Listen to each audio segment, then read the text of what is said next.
Hola, profe, mi nombre es María Paula Fuentes González y esta es mi exposición de la tarea número 1, siguiendo las lecciones de la 1 a la 4 de este tutorial de Microsoft Learn. En esta primera lección se estableció la conexión con la base de datos, también se estableció la conexión con el flat file y se creó un paquete de simple extracción, transformación y carga, o más conocido como ETL, como lo venimos viendo en el curso.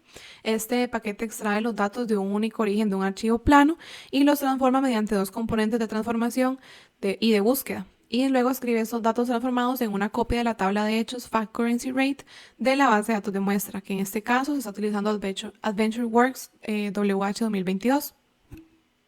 En esta sección aprendí a usar los datos de origen y de destino y también a definir transformaciones necesarias para poder asignar los datos de origen al destino. Y aquí lo voy a correr para evaluar que sí se haya hecho todo correctamente y se ejecuta de manera correcta.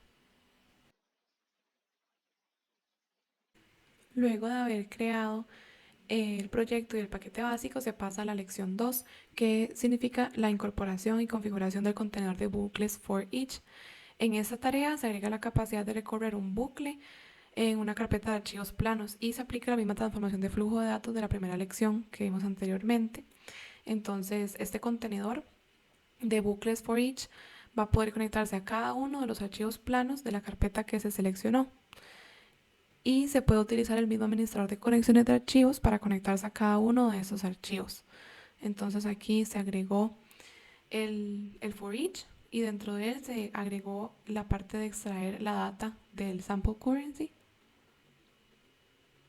Aquí se agregaron las diferentes funciones de extraer los datos desde el flat file con las columnas del archivo que tenemos. Se hizo la parte de lookup o de búsqueda siguiendo las instrucciones y el código proporcionado en las lecciones. De la misma forma para la fecha, para al final llegar a la base de datos. Aquí está la conexión y la tabla que fue creada aquí mismo, que fue la New Fact Currency Rate. Ahora para depurar por aquí.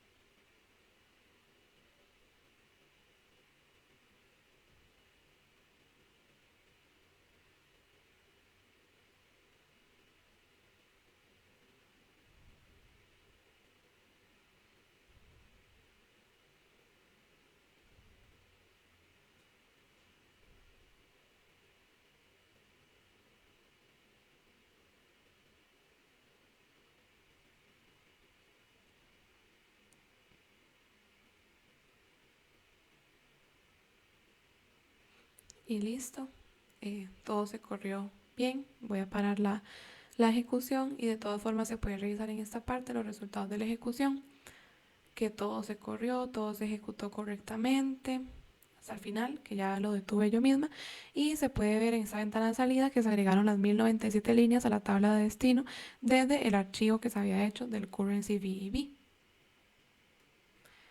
Ahora pasamos a la lección número 3, que en esta lección lo que se hizo básicamente fue crear una copia de la lección 2 para utilizar este nuevo paquete para agregar y configurar el registro que supervisaría eventos específicos durante la ejecución del paquete.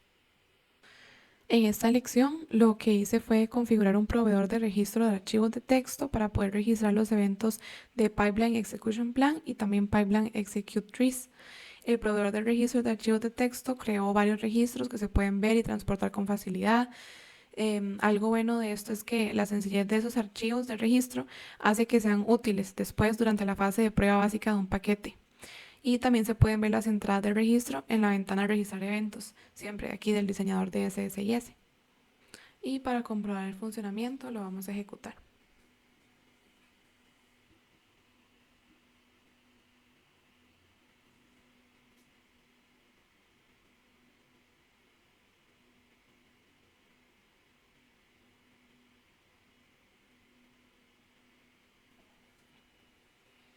Aquí mientras se ejecuta el paquete, puedo mencionar que en la ventana de eventos del registro se enumeran las entradas del registro que SSIS escribe en el archivo de registro por el proveedor que se registró anteriormente. Entonces, cuando se finaliza la ejecución de este paquete, se puede ver el contenido del archivo del registro.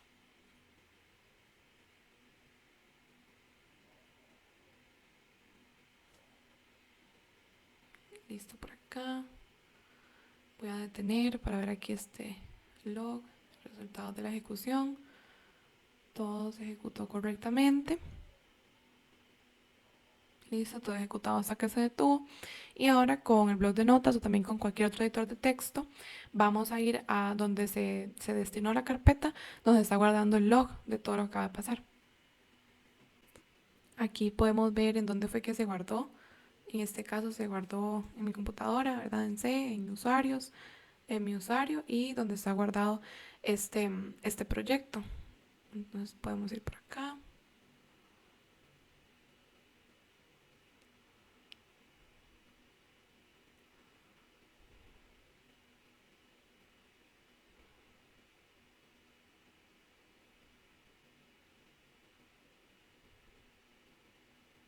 Y aquí está el archivo que tenemos que crear en esta lección 3. Voy a abrirlo. Y este archivo básicamente corresponde a una descripción completa, hacerlo grande, una descripción completa de la información generada para los eventos mencionados anteriormente, que eran el Pipeline Execution Plan y el Pipeline Execution Trees. En ese archivo de registro se puede ver que en la primera línea se enumeran los campos de información especificados en la pestaña de detalles que había hecho en la lección del cuadro de diálogo. Y también se puede ver que el Integration Services registró los dos eventos que se han seleccionado, que fue el Pipeline Execution Plan, que lo podemos ver por acá, Pipeline Execution Plan, y también los Pipeline Execution Trees. Ok, ahora continuando con la lección 4, la última, seguimos copiando los paquetes. Eso sería una copia del paquete número 3, pero sin esta parte. Esta parte fue agregada en esta lección. Básicamente en esta lección lo que se quiere probar es que hay formas de poder identificar errores, ¿verdad? Agregando salidas con errores. Entonces lo que se hizo fue venir acá a los archivos del proyecto, los que venían ya, ¿verdad? De ejemplo. Y lo que se hizo fue cambiar este archivo de por acá. En vez de VEB se cambió a BAD, igual que todo esto de acá. Entonces, claro, como en este lado lo que estábamos haciendo era un lookup, una búsqueda, esa tarea era una transformación, ¿verdad? El lookup currency key. En esta parte no se pudo generar una coincidencia cuando la transformación intenta procesar el archivo plano de ejemplo, el dañado, ¿verdad? El que se cambió. Y esto genera un error, puesto que la transformación utiliza la configuración de salida de error predeterminada, entonces cualquier error da lugar a un error de la transformación. Cuando se produce un error por esto, por la transformación, también se produce un error en el resto del paquete. Entonces todo el paquete me va a dar error. ¿Qué es lo que se quiere probar en esta lección? Que en lugar de permitir que se produzca un error en la transformación, se puede configurar el componente de modo que la fila que genera el error se redirija a otra ruta de procesamiento mediante la salida de errores, que fue lo que se agregó acá, un output. El uso de una ruta de acceso de procesamiento de errores independiente proporciona más opciones. Como cuáles, por ejemplo, podría limpiar los datos y luego volver a procesar la fila con error, o bueno, también se podría guardar la fila con error junto con la información sobre este mismo error para comprobarla y procesarla de nuevo más adelante durante se vaya reproduciendo el paquete. En esa tarea lo que hicimos fue configurar la transformación de lookup currency key para redirigir cualquier fila con errores a la salida de errores, que fue esta que se hizo aquí. La salida fue get error description y las failed rows, que son las filas que tuvieron errores. En la rama de errores del flujo de datos de Integration Services se escribe esas filas con errores en un archivo. Entonces, básicamente, de forma predeterminada, las dos columnas adicionales en una salida de errores de Integration Services serían error code y error column. Y solo contienen un código de error numérico y el identificador de la columna en la que se ha producido el error. Voy a mostrarlo acá. Se puede ver por acá que lo que tenemos son las mismas columnas de los archivos normales que hemos venido trabajando, pero con las dos nuevas columnas, que sería el error code y el error column. Aquí también se agregó un componente de script en esa tarea, porque antes de que el paquete escriba las filas con errores en el archivo, se usa un componente de script para acceder a la API de Integration Services y obtener una descripción del error, que es lo que se hace por acá. Acá se editó el script. Esto lo que va a abrir es Microsoft Visual Studio Tools for Applications o VSTA. Y ahí va a estar el método donde se le va a tener que escribir un código de C# que fue proporcionado por la lección. Ya casi carga. Y por acá es lo que se mencionaba. Se agregó en este método por acá, se agregó el script, bueno, la pequeña función que lo que hace es que dependiendo del error code que sale en la columna, entonces del error description. Y ahora lo voy a cerrar para ejecutarlo y comprobar que todo haya salido bien.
Entonces en este caso se editó este archivo para que haya ahí un error que no lo va a poder encontrar cuando se haga el lookup, y lo vamos a correr para identificar que todo haya salido bien y que se esté registrando el error.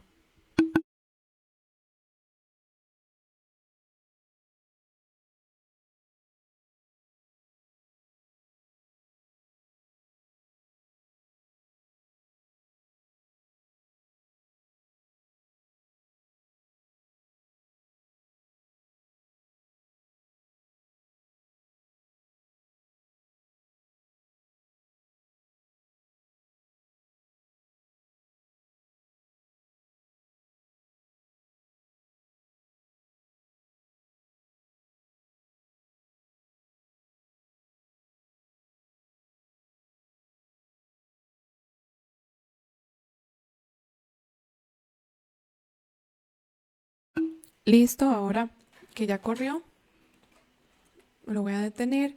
Se puede revisar aquí en el log, en el resultado de la ejecución, que todo se ejecutó bien, todos los procesos que se agregaron hasta que se detuvo.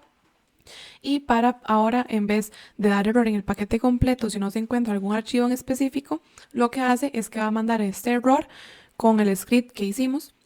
Va a mandar este error a un txt que va a estar guardado, en este caso, en la misma carpeta de la tarea que donde estaban los demás archivos, y el archivo se llama error output.